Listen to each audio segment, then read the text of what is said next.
Sat Narkoba Polres Jakarta Barat yang telah berhasil mengamankan satu orang tersangka ya pada hari Senin kemarin, Selasa kemarin ya, saya ulangi, hari Selasa kemarin sekitar pukul kurang lebih jam 1 pagi di apartemen ada di daerah Jakarta Pusat di Tower D.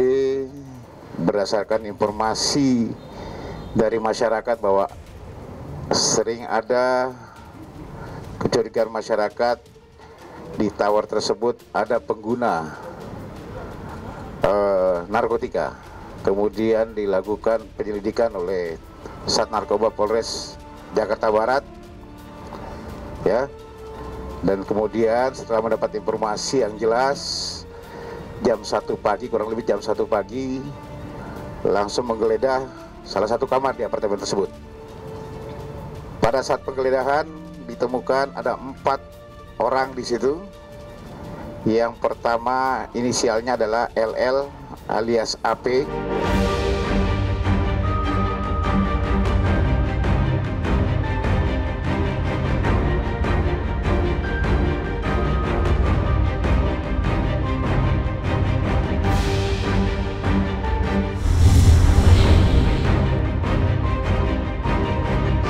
Dari 4 orang, 3 orang ini negatif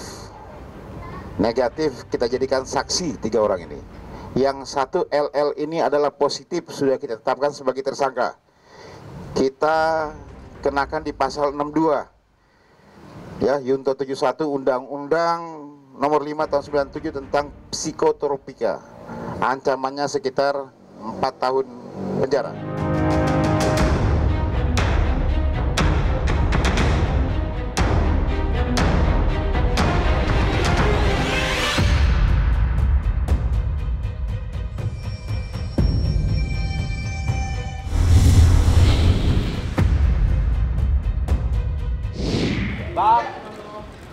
Mundur, kasih jalan, kasih jalan.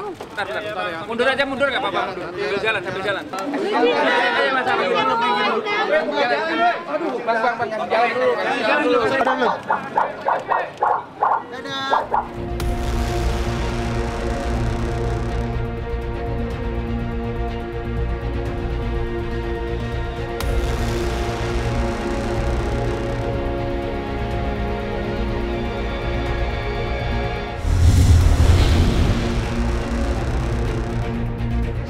Kemudian dilakukan penggeledahan, ditemukan lagi di dalam sebuah tas ya, tas milik LL ini ada 2 jenis obat.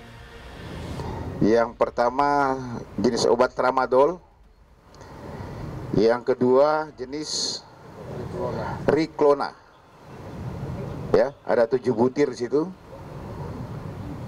Kemudian berkembang lagi di dalam tong sampah di kamar tersebut ditemukan pecahan-pecahan ekstasi. Dari hasil tes urin 3 tersangka NHM, DAA dan HD ini negatif. Tetapi yang satu inisial LL alias AP ini positif mengandung benzo. Ya, benzo. Benzo itu apa? Ini adalah pengaruh dari obat yang ada. Yang pertama adalah Riklona. Ya, Riklona ini adalah obat tidur, tapi masuk golongan psikotropika. Ya, masuk di dalam golongan psikotropika. Sampai di saat ini kita sedang mengecek 2 butir ekstasi tersebut ke lab 4. Ya, laboratorium forensik untuk kita cek juga sama, karena sampai dengan saat ini dari keempat memang tidak ada satupun yang mengakui bahwa ekstasi tersebut adalah milik mereka, tetapi ada di dalam kamar. Benzo yang positif takutnya sudah bisa mengalahkan nanti dari amfetamin yang ada. Kalau ekstasi itu amfetamin, makanya kita harus cek. Yang kita cek kemarin baru urinnya, Nanti akan kita cek lagi rambut dan darah si tersangka.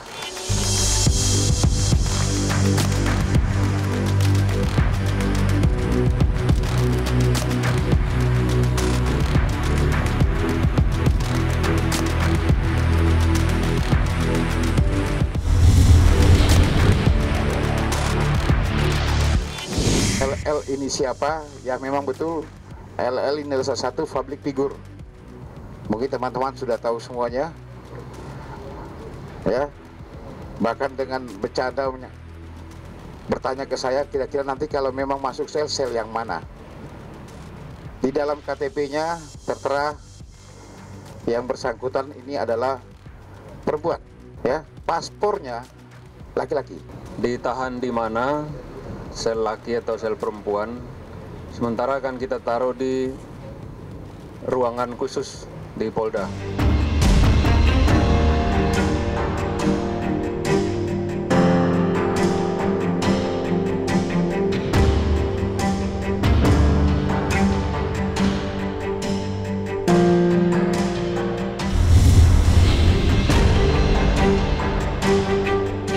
Pengakuan awal bahwa yang bersangkutan memakai obat ini sudah sekitar 5 bulan untuk menghilangkan depresi yang ada.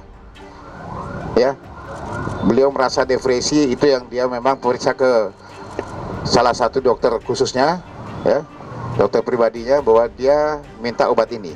Ini makanya kita coba dalami lagi.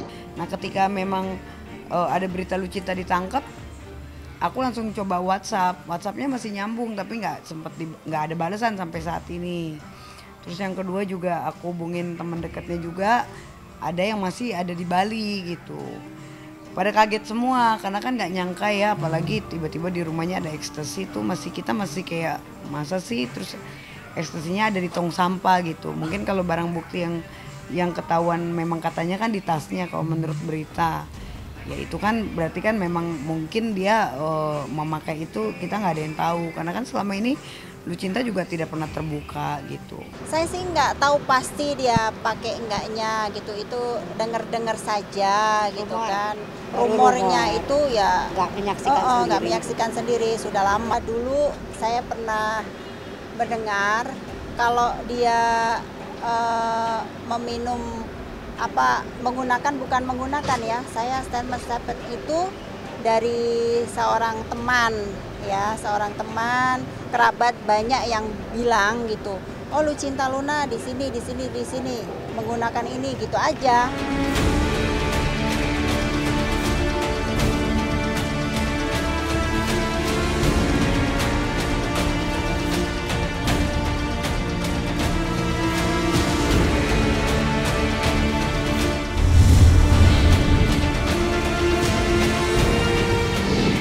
Dia merasa ini teman-teman saya dulu yang begitu dekat ternyata terus-menerus membuli dia sehingga dia depresi. Terus sampai dia cerita dia susah tidur, hampir tiap malam dia nangis terus gitu. Abbas juga cerita seperti itu. Terus akhirnya dia ke psikiater, yang saya tahu itu psikiater. Terus dapat penanganan di situ, dapat obat-obatan di situ gitu. Itu yang saya dengar sih seperti itu. Jadi dia sering konsul lah gitu. Pak, ini Abbas cerita si Luna mau bunuh diri gitu. Itu nggak sekali dua kali. Terus di depan Johan juga pernah juga dia. Jadi dia terus ternyata di balik keceriaannya dia ya, urakan segala macam tuh ternyata dia rapuh, dan ternyata saya juga nggak nyangka gitu ya. Dan depresi.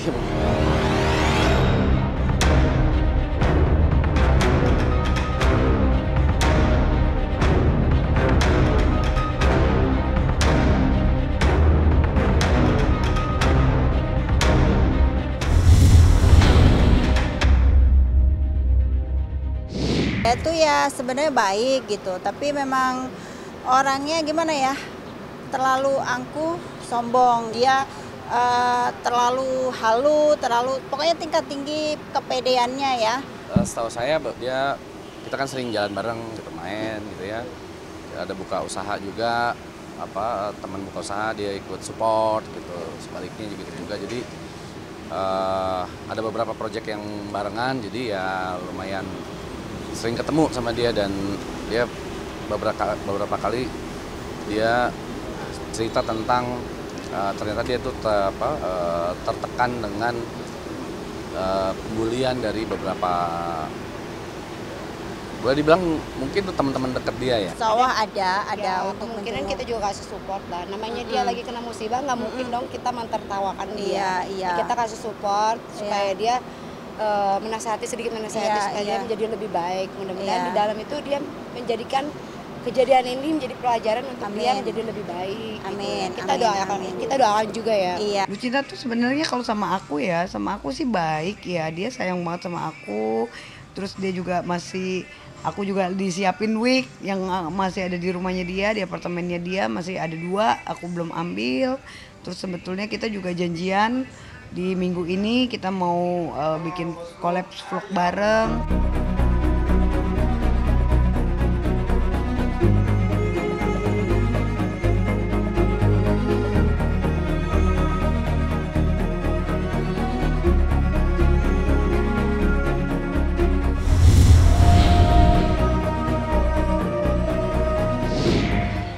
Udah kan yang mengurus semuanya saya, jadi diwakilkan sama keluarga di Bandung. Kebetulan anak yang paling kecil sakit, terus saya juga harus kerja dan nggak bisa izin dadakan.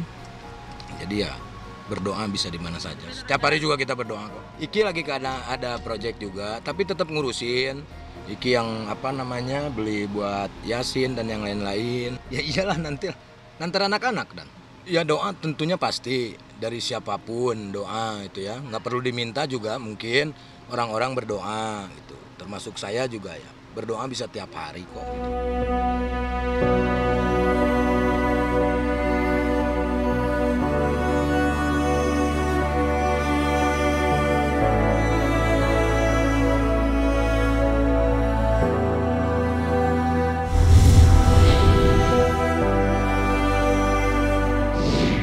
Khusus untuk datang, pengen sendiri aja.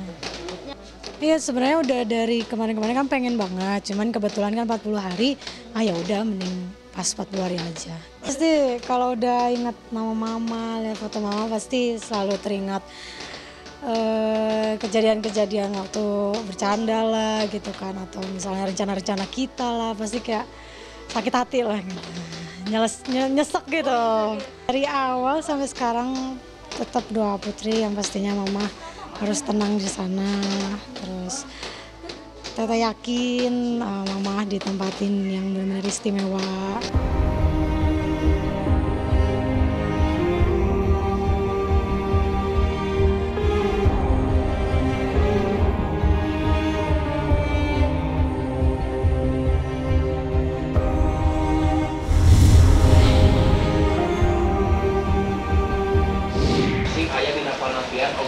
Allah Subhanahu wa taala.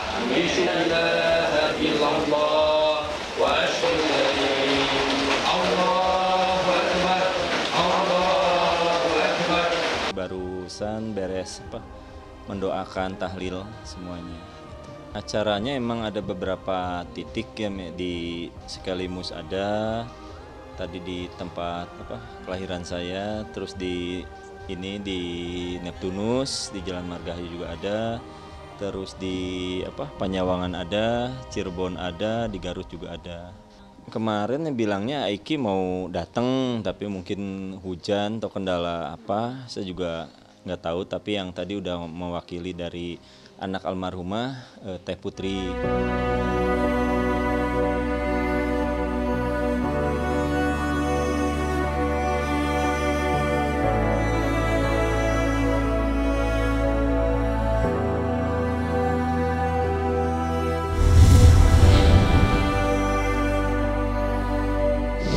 Makanya kalau emang ini berhubungan, siapa yang ngeluarin statement pertama atau emang ini, saya bisa aja tuntut balik. Cuman saya ini tahu-tahu saya tahu dari wartawan, Kang bener gak Kang?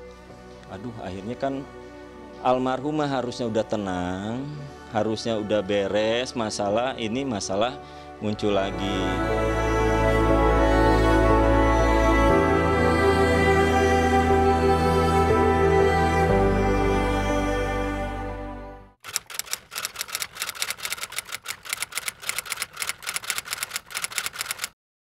Jadi jangan lupa untuk subscribe Cumi Cumi. Ditekan ya tombol lonceng merahnya.